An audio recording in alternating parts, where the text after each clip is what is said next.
बृहस्पतिवार का दिन भगवान विष्णु को समर्पित है।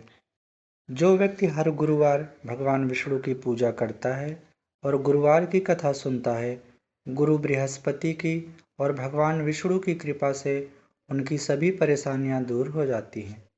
लेकिन गुरुवार की व्रत कथा और पूजा के कुछ नियम हैं जिनका बड़ा ही सावधानी से पालन करना चाहिए।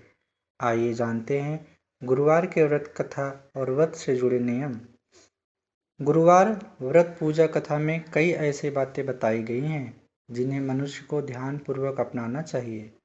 जो व्यक्ति श्रद्धा भाव से गुरुवार को भगवान विष्णु की पूजा करता है और गुरुवार व्रत की कथा कहता है या सुनता है, उसकी गरीबी और कष्ट को भगवान विष्णु दूर कर देते हैं। जीवन में सुख समृद्धि के लिए गुरुवार के दिन आप भी इस गुरुवार व्रत कथा को सुने या अवश्य पढ़ें। बृहस्पतिवार के दिन सूर्योदय से पहले ही उठें और नित्य कर्म से निवृत्त होकर पीले रंग के वस्त्र पहनें। इसके बाद पूरे घर में गंगा जल छिड़कें। इसके बाद पूजा घर में श्री हरि विष्णु की मूर्ति या चित्र स्थापित करें।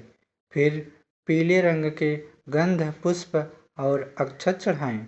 इसके बाद चना, गुड़ और मुनक्का चढ़ाकर विधि विधान से पूजन शुरू करें। कथा पढ़ने के बाद केले के पेड़ में जल चढ़ाएं। यह इस प्रकार से है। प्राचीन समय की बात है। भारतवर्ष में एक राजा राज्य करता था। वह बड़ा प्रतापी और दानी था। वह नित्य गरीबों और ब्राह्मणों की सेवा सहायता करता था। वह प्रतिदिन मंदिर में भगवान दर्शन करने जाता था, लेकिन यह बात उसकी रानी को अच्छी नहीं लगती थी। वह न ही पूजन करती थी और न ही दान करने में उसका मन लगता था। एक दिन राजा शिकार खेलने वन को गए हुए थे तो रानी और दासी महल में अकेली थी। उस समय बृहस्पति देव साधु भेष में राजा के महल में भिक्षा के लिए गए और भिक्षा मांगी तो रानी ने भिक्षा देने से मना कर दिया। रानी ने कहा कि हे साधु महाराज, मैं तो दान पुण्य से तंग आ गई हूँ। इस कार्य के लिए मेरे पति देव ही बहुत हैं। अब आप ऐसी कृपा करें कि सारा धन नष्ट हो जाए तथा मैं आराम से रह सकूं। साधु ने कहा कि देवी, तुम तो बड़ी अजीब हो। धन और संतान से कौन दुखी होता है? इसकी तो सभी कामना करते हैं। पापी भी पुत्र और धन की इच्छा करते हैं। अगर तुम्हारे पास अधिक धन है तो भूखे मनुष्यों को भोजन कराओ, प्याऊ लगवाओ, ब्राह्मणों को दान दो, कुआं, तालाब, बावड़ी, बाग बगीचे आदि का निर्माण कराओ, मंदिर, पाठशाला, धर्मशाला बनवाकर दान दो, निर्धनों की कुंवारी कन्याओं का विवाह कराओ, साथ ही यज्ञ आदि कर्म करो, अपने धन को शुभ कार्यों में खर्च करो। ऐसा करने से तुम्हारा नाम परलोक में सार्थक होगा और स्वर्ग की प्राप्ति होगी। लेकिन रानी पर उपदेश का कोई प्रभाव नहीं पड़ा। वह बोली, महाराज, मुझे ऐसे धन की आवश्यकता नहीं है जिसको मैं अन्य लोगों को दान दूं, जिसको रखने और संभालने में ही मेरा सारा समय नष्ट हो जाए। अब आप ऐसी कृपा करें कि सारा धन नष्ट हो जाए तथा मैं आराम से रह सकूं। साधु ने उत्तर दिया, यदि तुम्हारी ऐसी ही इच्छा है तो जैसा मैं तुम्हें बताता हूँ वैसा ही करना। बृहस्पतिवार को घर को गोबर से लीपना, अपने केशों को पीली मिट्टी से धोना, राजा से कहना वह बृहस्पतिवार को हजामत बनवाए, भोजन में मांस मदिरा खाए, कपड़ा धोबी के हाथ धुलवाए। ऐसा करने से 7 बृहस्पतिवार में ही आपका सारा धन नष्ट हो जाएगा। इतना कहकर वह साधु महाराज वहां से अंतर्ध्यान हो गए। इसके बाद रानी ने वही किया जो साधु ने बताया था। 3 बृहस्पतिवार ही बीते थे कि उसका समस्त धन संपत्ति नष्ट हो गया और भोजन करने के लिए राजा रानी तरसने लगे। तब एक दिन राजा ने रानी से कहा कि तुम यहाँ पर रहो, मैं दूसरे देश में चाकरी के लिए चला जाऊं, क्योंकि यहाँ पर मुझे सभी मनुष्य जानते हैं, इसलिए कोई कार्य नहीं कर सकता। देश चोरी परदेश भीख बराबर है। ऐसा कहकर राजा परदेश चला गया। वहाँ जंगल को जाता और लकड़ी काट कर लाता और शहर में बेचता। इस तरह जीवन व्यतीत करने लगा। इधर राजा के बिना रानी और दासी दुखी रहने लगी। किसी दिन भोजन मिलता और किसी दिन जल पीकर ही रह जाती।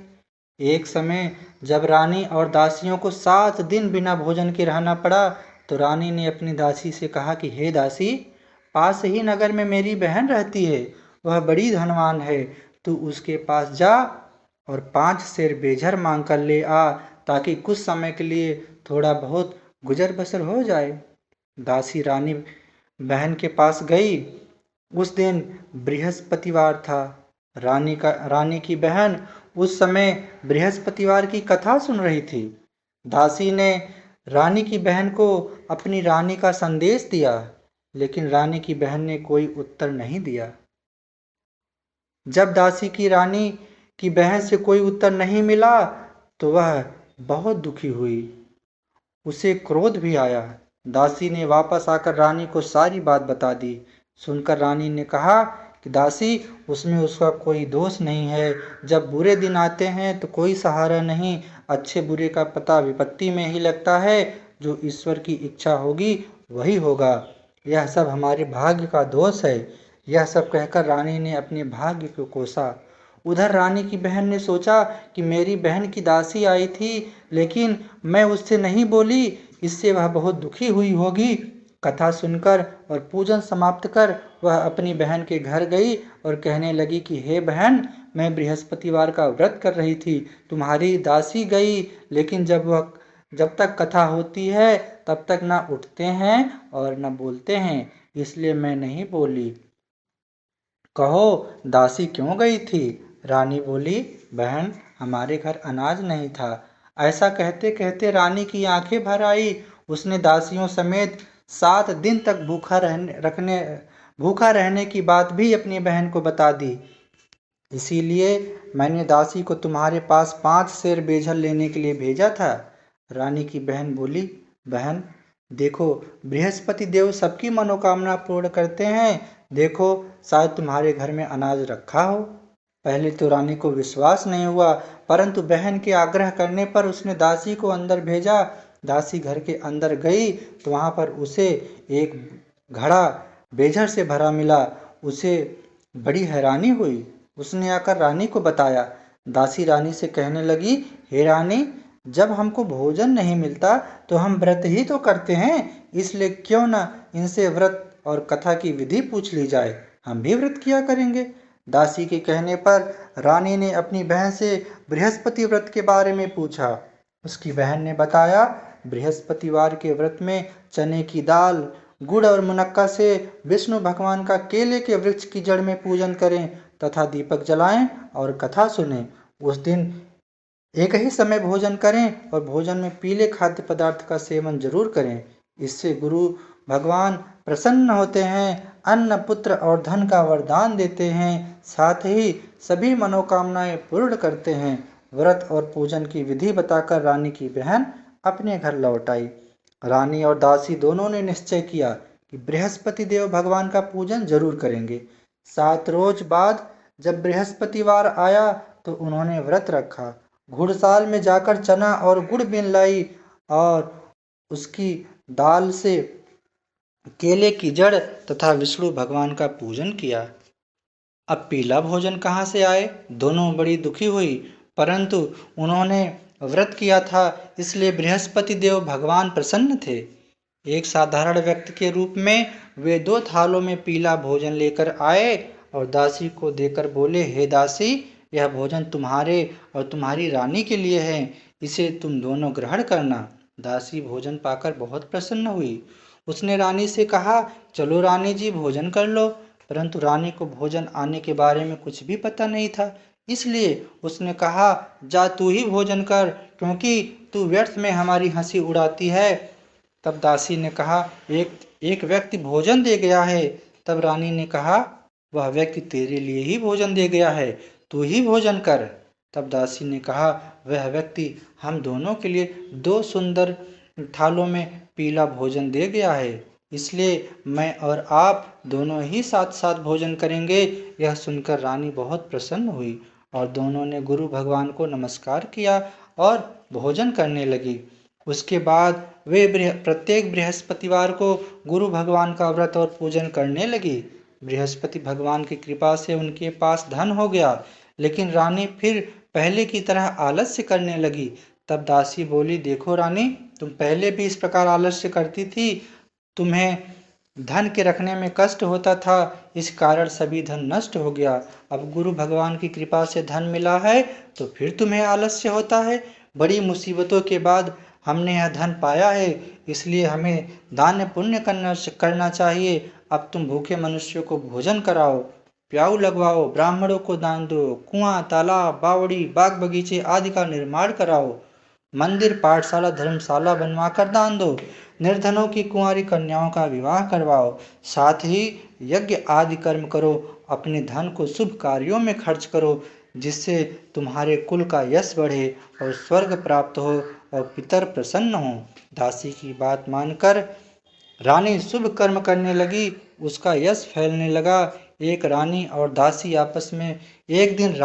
और दासी आपस में विचार करने लगी, न जाने राजा किस दशा में होंगे, उनकी कोई खोज खबर भी नहीं है। उन्होंने श्रद्धापूर्वक बृहस्पति भगवान से प्रार्थना की, राजा जहाँ कहीं भी हों शीघ्र वापस आ जाएं।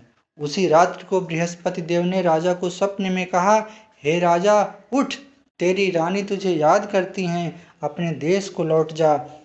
राजा प्रातः काल उठा और जंगल से लकड़ी काटने के लिए जंगल की ओर चल पड़ा। जंगल से गुजरते हुए विचार करने लगा कि रानी की गलती से उसे कितने दुख भोगने पड़े। राजपाट छोड़कर जंगल में आकर रहना पड़ रहा है, जंगल से लकड़ी काटकर शहर में बेचकर गुजारा करना पड़ रहा है, और अपनी दशा को याद करके व्याकुल होने लगा। उसी समय राजा के पास बृहस्पति देव साधु के वेश में आकर बोले, हे लकड़हारे, तुम इस सुनसान जंगल में किस चिंता में बैठे हो, मुझे बतलाओ। यह सुनकर राजा के नेत्रों में जल भर आया। साधु की वंदना कर राजा ने अपनी संपूर्ण कहानी सुना दी। महात्मा दयालु होते हैं। वे राजा से बोले, हे राजा, तुम्हारी पत्नी ने बृहस्पति देव के प्रति अपराध किया था, जिसके कारण तुम्हारी यह दुर्दशा हुई। अब तुम चिंता मत करो, भगवान तुम्हें पहले से अधिक धन देंगे। देखो, तुम्हारी पत्नी ने बृहस्पतिवार व्रत शुरू कर दिया है। अब तुम भी बृहस्पतिवार के व्रत में चने की दाल, गुड़ और मुनक्का से भगवान विष्णु का केले की वृक्ष की जड़ में पूजन करो तथा दीपक जलाकर कथा सुनो। उस दिन एक ही समय भोजन करना, लेकिन भोजन में पीले खाद्य पदार्थ का सेवन जरूर करना। भगवान तुम्हारी सब मनोकामना को पूर्ण करेंगे। साधु की बात सुनकर राजा बोला, हे प्रभु, लकड़ी बेचकर तो इतना पैसा नहीं बचता जिससे भोजन के उपरांत कुछ बचा सकूं। मैंने रात्रि में अपनी रानी को व्याकुल देखा है। मेरे पास कोई साधन नहीं है जिससे उसका समाचार जान सकूं। फिर मैं कौन सी कहानी कहूँ, यह भी मुझे मालूम नहीं। साधु ने कहा कि हे राजा, मन में बृहस्पति भगवान के पूजन व्रत का निश्चय करो, वे स्वयं तुम्हारे लिए कोई राह बना देंगे। बृहस्पतिवार के दिन तुम रोजाना की तरह लकड़ी लेकर शहर में जाना, तुम्हें रोज से दोगुना धन मिलेगा, जिससे तुम भली भांति भोजन कर लोगे तथा बृहस्पति देव की पूजा का सामान भी आ जाएगा। राजा ने ऐसा ही किया, उसको मनोवांछित फल की प्राप्ति हो गई। इस प्रकार जो भी यह कथा पढ़ता सुनता है, उसके सभी मनोरथ पूर्ण होते हैं। बोलिए श्री हरिनारायण भगवान की जय।